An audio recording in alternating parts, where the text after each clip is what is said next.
Hello. तो यार आज हमारा फार्माकोलॉजी का एग्ज़ाम है और बहुत टफ एग्ज़ाम है क्योंकि है यार ये टफ सब्जेक्ट। इतने सारे ड्रग्स हैं, इतने सारे इसके मैकेनिज्म ऑफ एक्शन है, कौन सा ड्रग कैसे काम कर रहा है, क्या सीन है। और मेरी भी हालत पूरी ख़राब है। बस पता नहीं कैसे मैंने सोचा कि एक बार बता दूँ ब्लॉग में कि क्या सीन है। वो लोग हेलो भी कर रहे थे।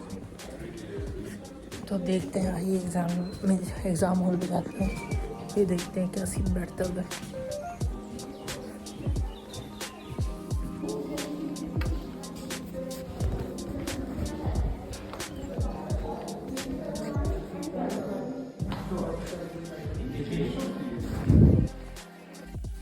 तो यार अभी फाइनली एग्ज़ाम देके आया था और फिर थोड़ा सा सो गया था तो ब्लॉग नहीं बना पाया।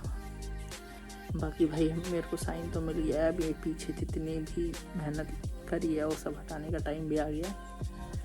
बाकी एग्ज़ाम स्ट्रिक्ट हुआ और लगभग जिस दिन मेरा एग्ज़ाम था उस दिन बहुत बच्चे फेल भी हुए। मतलब कि फेल मींस कि उनका सेकेंड अटैम्प्ट लगा तो वो अटैम्प्ट उनका चला गया। और यहाँ पे जैसे कि पास करने के लिए ना 3 अटैम्प्ट मिलते हैं, तो मेरा तो भाई पहले भी निकल गया, तो वही खुशी है।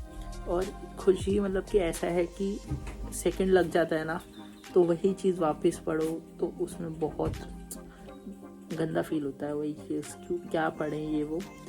बाकी भी फर्स्ट में निकल गया तो उस चीज़ की खुशी है। बाकी इस बार इस सेमेस्टर में मेरा एक एग्ज़ाम था और 2 जाचोट थे। जाचोट मीन्स कि यार कुछ इंटरनल एग्ज़ाम होते हैं, उन सबको जाचोट मिलते हैं। आपको मैं थोड़ी सी जाचोट बुक भी दिखा देता हूँ कि कैसा सीन था।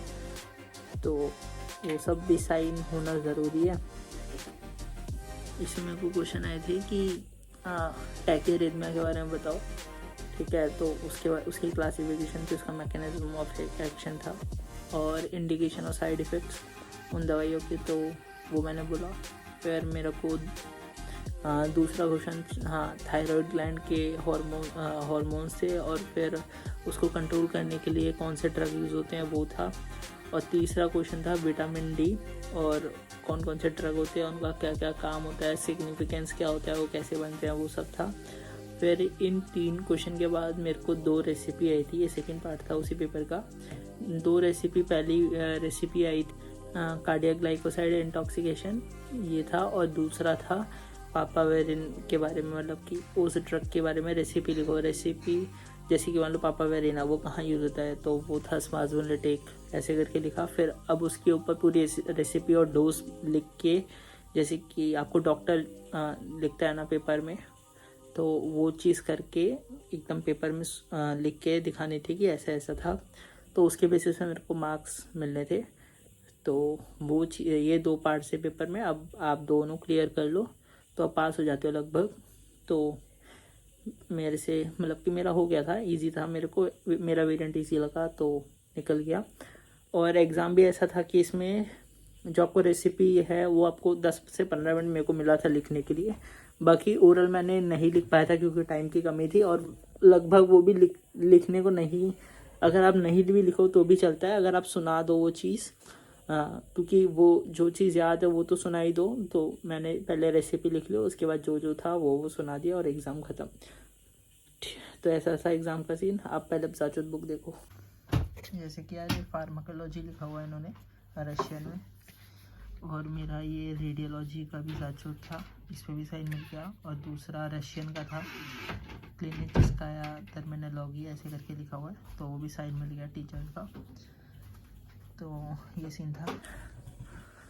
और बाकी जो भी मतलब कि ऑरेनबर्ग आना प्रेफर कर रहे हैं तो उनको यही बोलूँगा कि यार 3rd ईयर थोड़ा सा मुश्किल होता है, मतलब बाकी ईयर के कंपैरिजन, तो वो सीन है। और अब सारे ही मेडिकल सब्जेक्ट हैं, कोई भी वैसा सब्जेक्ट नहीं है। रशियन भी ऐसे नॉर्मल नहीं पढ़ाई जाती, जैसे कि अगर हमारी बीच बीच में कभी एम्बुलेंस ड्यूटी लगी, कभी हॉस्पिटल में काम हुआ, तो उतनी बेसिक रशियन जाननी ज़रूरी है, जो कि इतनी मुश्किल नहीं होती, बहुत इजी होती है। तो ऐसा सा सीन। बाकी मिलते हैं फिर नेक्स्ट व्लॉग में, और इस व्लॉग को भी यहीं करते हैं एंड। आपको अच्छा लगे तो लाइक, कमेंट, शेयर, सब्सक्राइब।